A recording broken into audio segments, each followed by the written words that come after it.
Olá, queridas! Vamos então continuar os nossos estudos de Teologia para Mulheres, Conhecendo para Servir. E hoje nós iremos continuar o estudo de Angelologia, a doutrina sobre os anjos. Mas, primeiramente, vamos abrir as nossas Bíblias em Efésios. Efésios capítulo 6, versículos de 10 a 20. Efésios, capítulo 6, versículos de 10 a 20, vai dizer assim: Quanto ao mais, sede fortalecidos no Senhor e na força do seu poder, revesti-vos de toda a armadura de Deus, para poderdes ficar firmes contra as ciladas do diabo.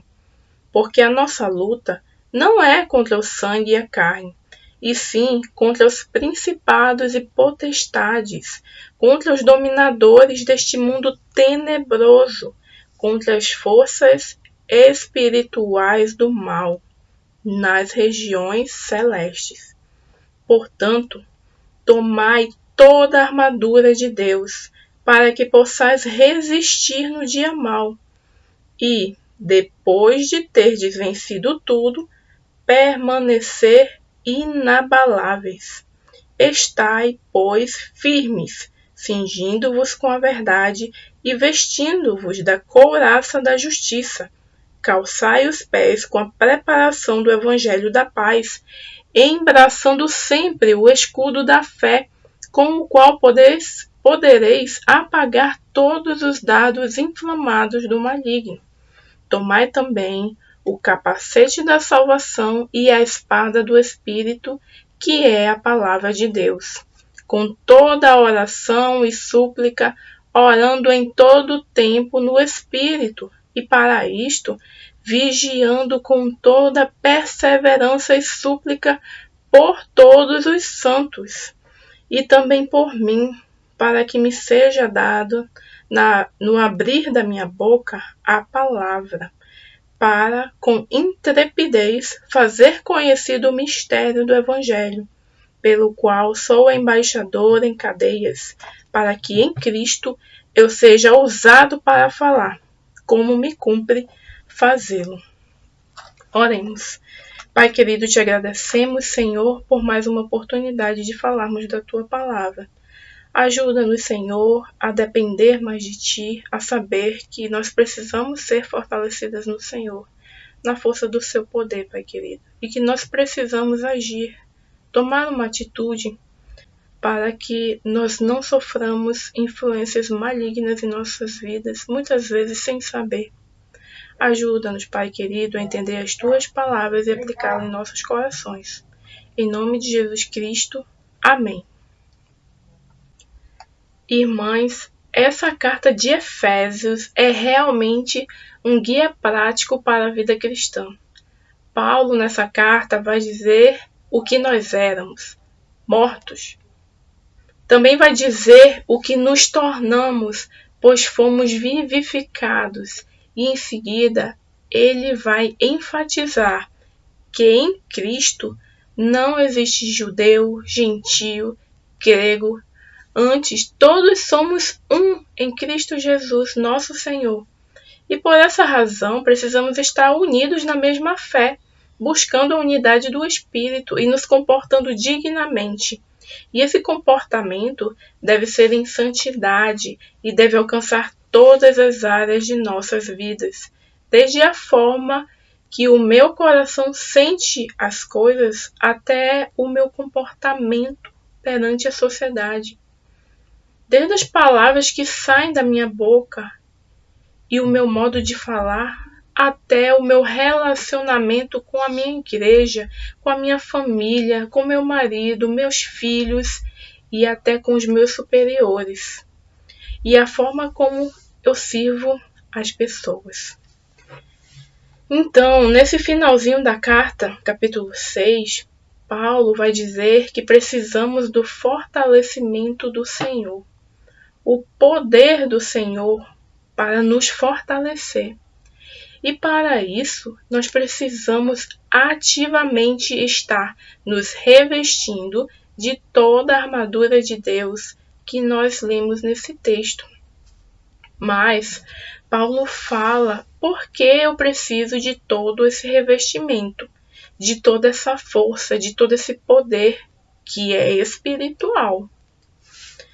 Por que preciso me revestir da armadura de Deus, então?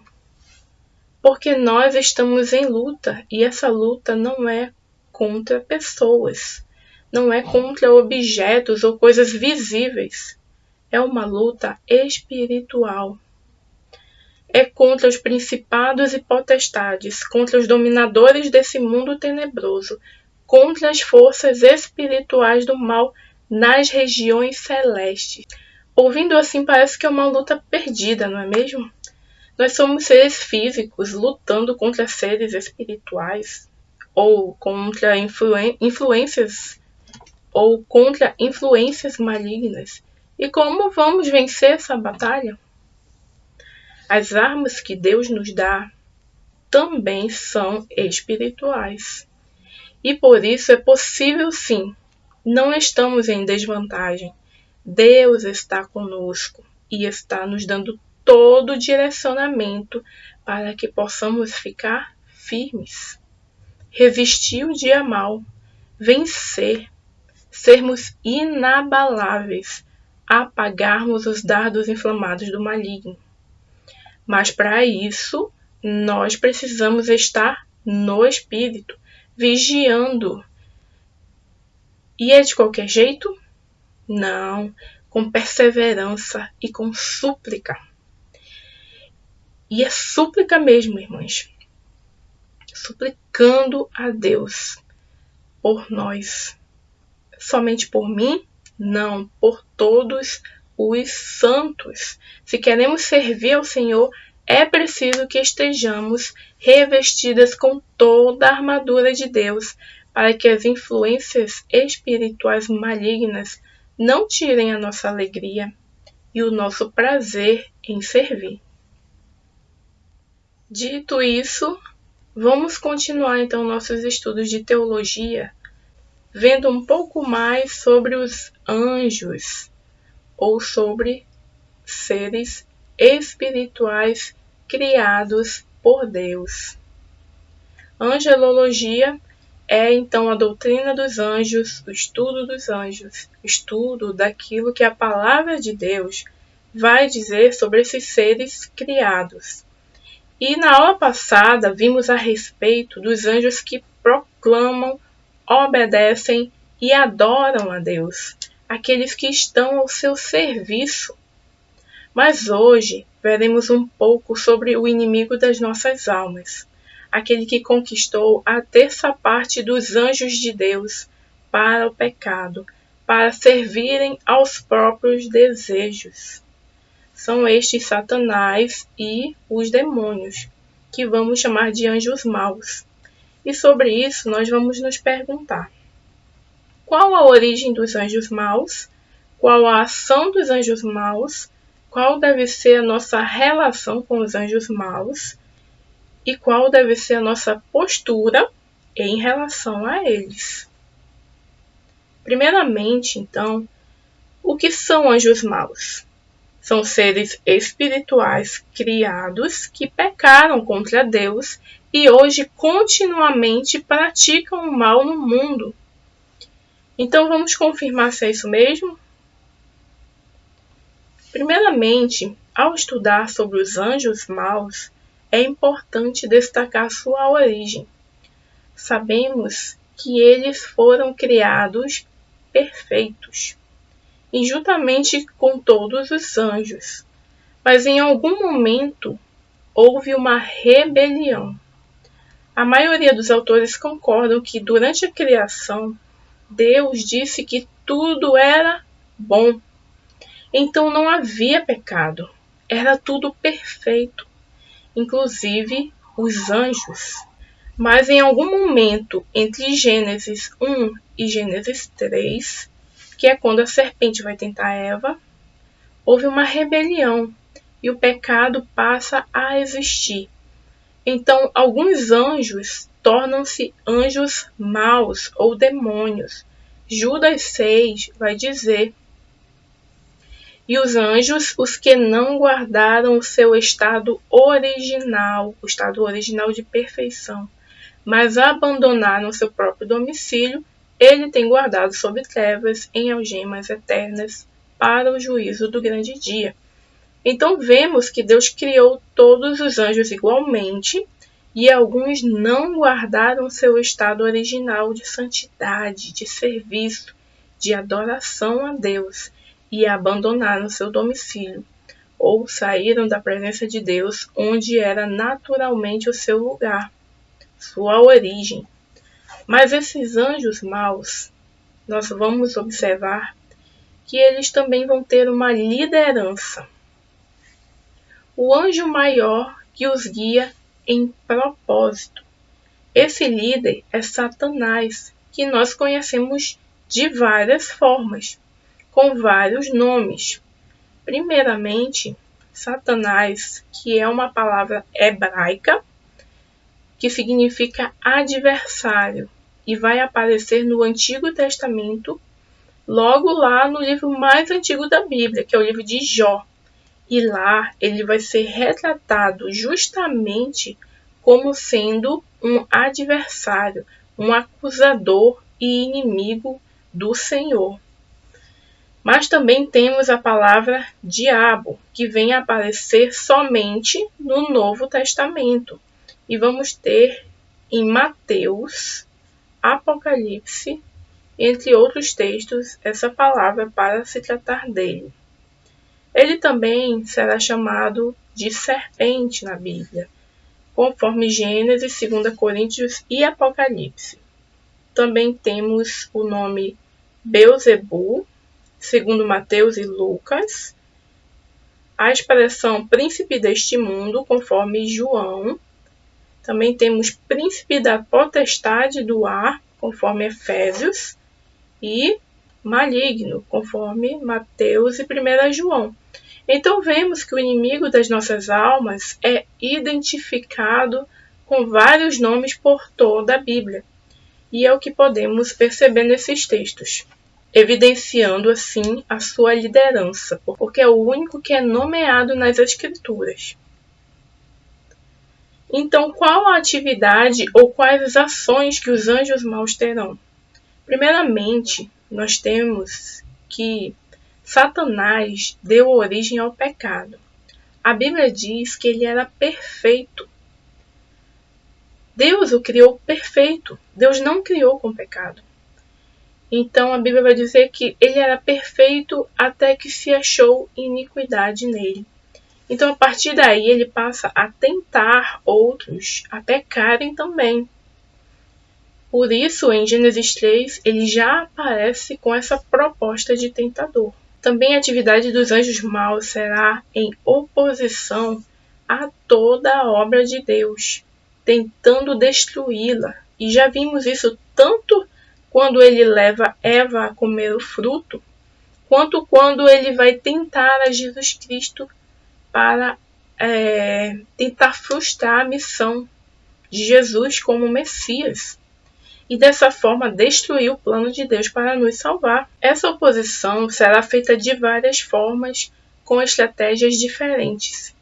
Eles vão usar a mentira, vão usar o engano, o homicídio, a cegueira espiritual, mas também vão procurar qualquer coisa que possa te afastar de Deus, podendo ser tentação, dúvida, culpa, medo, confusão, doença, inveja, orgulho, calúnia, qualquer coisa para obstruir o testemunho e a utilidade do cristão.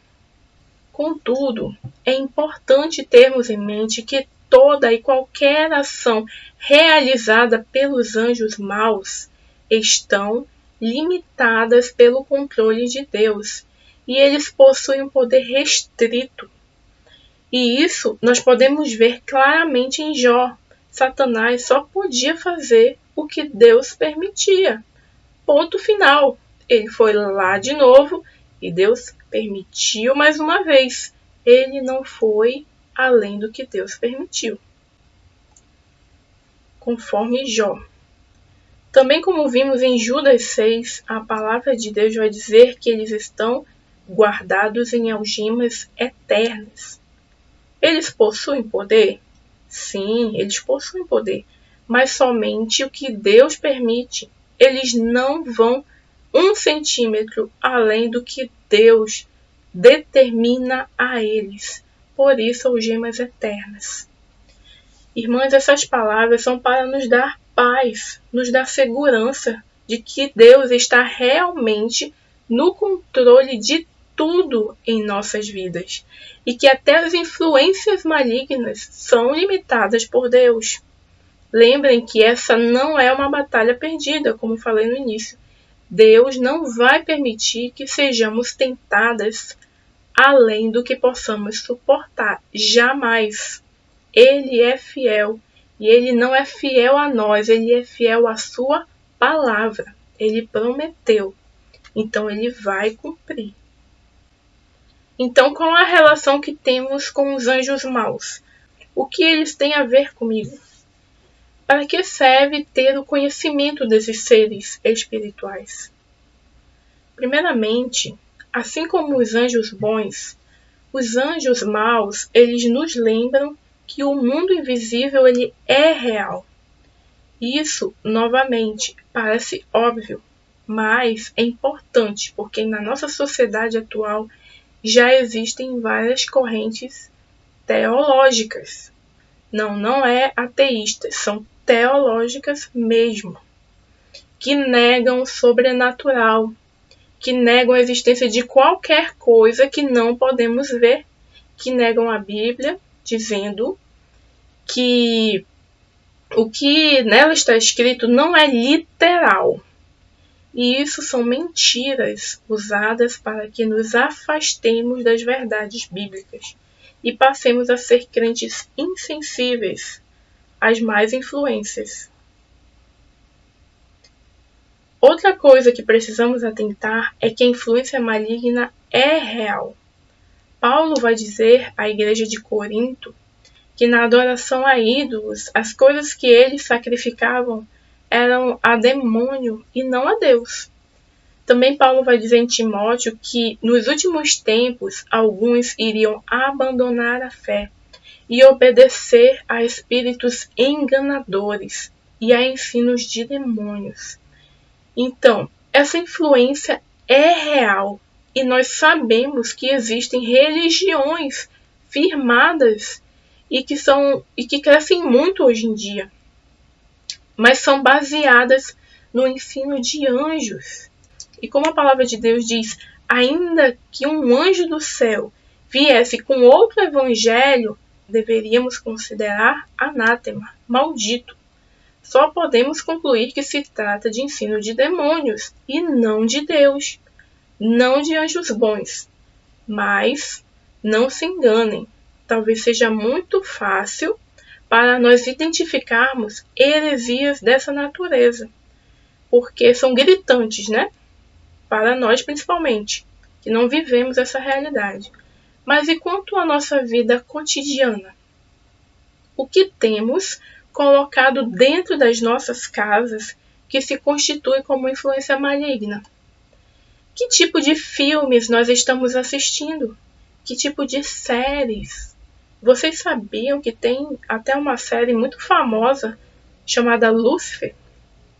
Eu sei, a gente não gosta nem de ouvir o nome. E talvez nenhuma das irmãs já tenham assistido qualquer episódio dela. Mas quantas séries e quantos filmes nós vemos que pregam coisas contrárias à palavra de Deus e nós encaramos com a maior naturalidade. É só um filme. E estou no momento de lazer, só para me distrair. Ou se não é um problema para você, essa questão de filmes, muitas de nós não temos realmente esse costume. E quanto aos jogos? Ai, mano, não sei nem para onde vai esse mundo dos jogos. Isso é coisa para adolescentes ou para crianças. Justamente. E o seu filho? Será que você não está patrocinando jogos de influências malignas para o seu filho? E muitas vezes você nem sabe do que se trata. Não procura saber da origem ou das mensagens subliminares que estão contidas ali. Recentemente eu vi num grupo de esposas de pastores o relato de irmãs que não sabiam que certos jogos carregavam tanta violência. E muitas vezes os filhos dela pedem dinheiro. Mamãe, me dê R$20 para eu comprar um crédito aqui para jogar um jogo. E você dá aqueles R$20, você nem sabe que jogo é esse, do que se trata. As coisas horríveis que tem de violência mesmo, explícita, nos jogos de hoje em dia. Você não sabe porque você não acompanha. E muitas vezes você está pagando para colocar coisas malignas dentro de casa, influências que vão depois acarretar em outros problemas diversos de isolamento, de depressão, problemas até psicológicos mesmo, que nós vemos que acontece. E muitas vezes não sabemos porque não estamos acompanhando bem essa parte em nossas casas. Então que nós estejamos atentas a isso. Só que existe mais um aspecto importante, apesar disso, que devemos destacar para nós, que é justamente a atitude de pensar que tudo de ruim que acontece é culpa do diabo ou culpa dos anjos maus ou de influências externas. Não tive culpa. Mas você não deve subestimar a sua natureza pecaminosa. Não subestime a sua natureza pecaminosa. Eu vou dar aqui um spoiler, né? Da doutrina de escatologia, mas é somente para exemplificar. Depois que Cristo vier levar sua igreja, depois dos 7 anos de tribulação da terra, e quando Cristo estabeleceu seu reino aqui na terra, nós vamos reinar com Cristo por 1000 anos. É o milênio, né? E a Bíblia diz que nesse período, Satanás e seus anjos serão presos por todo esse tempo. E não haverá tanto pecado como nós vemos hoje, com certeza. Mas, ao final dos 1000 anos, muitas pessoas vão se rebelar contra o reino de Cristo. Muitas pessoas que viveram nesse reino de paz e prosperidade vão guerrear em rebelião ao nosso Rei eterno Jesus Cristo. E você se pergunta, mas como?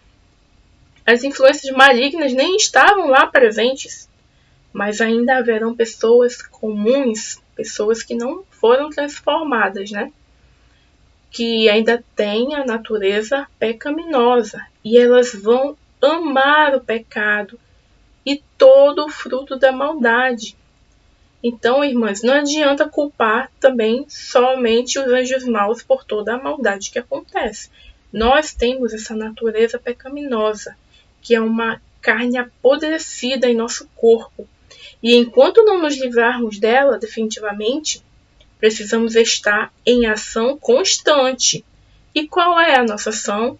Devemos nos livrar de tudo que possa alimentar essa natureza pecaminosa. Se o teu olho te faz tropeçar, arranca e joga fora. Se uma música te faz tropeçar, arranca da tua playlist, da playlist do celular e joga fora. Se um filme ou uma série te alimenta a sua natureza pecaminosa, arranca e joga fora. Se alguma influência te leva a ter qualquer atitude que desagrade a Deus, vá até a raiz do problema, confronte com a palavra de Deus e se livre disso hoje para que a sua comunhão seja perfeita e você se torne mais parecida com Cristo. Não só você, mas toda a sua família. E você seja uma serva que depende totalmente do Senhor e serve com alegria, porque Você sabe que Deus está no controle de tudo e você permite e assim você permitirá que Ele guie a sua vida até nas suas preferências pessoais. Então, de tudo isso, hoje que estudamos, podemos concluir que eu devo ter uma postura. O conhecimento da existência dos anjos maus, dos principados e potestades, dos dominadores deste mundo tenebroso, todo esse conhecimento deve me levar a uma atitude, a uma postura. E qual é? É ficar com medo, é ficar assustada com essas coisas, essas informações? Não. Em primeiro lugar, nós precisamos descansar em Deus. Descansar porque temos um Deus que é tudo, está acima de tudo, controla tudo. E tudo que acontece só acontece com a sua permissão. Ponto final. Não temos o que temer nesse sentido. A segunda coisa parece contraditória, mas não é. Ela é complementar. Nós devemos agir. Nós temos também a nossa parte a ser realizada. Como no início falamos, essa não é uma batalha perdida, mas nós precisamos nos vestir de toda a armadura de Deus para ficarmos firmes, para ficarmos inabaláveis com toda oração e súplica, não somente por mim, mas por todos os meus irmãos, por todos os santos. Então vamos nos revestir de toda a armadura de Deus e nos despojar de todas as influências malignas que podem estar nos afastando de Deus. E por último, perseveremos. Essa nossa atitude de revestimento não é só uma vez e acabou-se. É uma atitude constante, diária, que precisa encontrar prioridade em nossas vidas. Então vamos perseverar na obediência a Deus. E não venhamos a permitir que algo impeça o nosso serviço cristão, que possamos servir a Deus com coração sincero, obediente, descansado, atento e perseverante, para que tenhamos alegria em servir a Deus. Amém. Muito bem, chegamos ao fim de mais uma doutrina bíblica, a doutrina dos anjos. Tchau e até a próxima.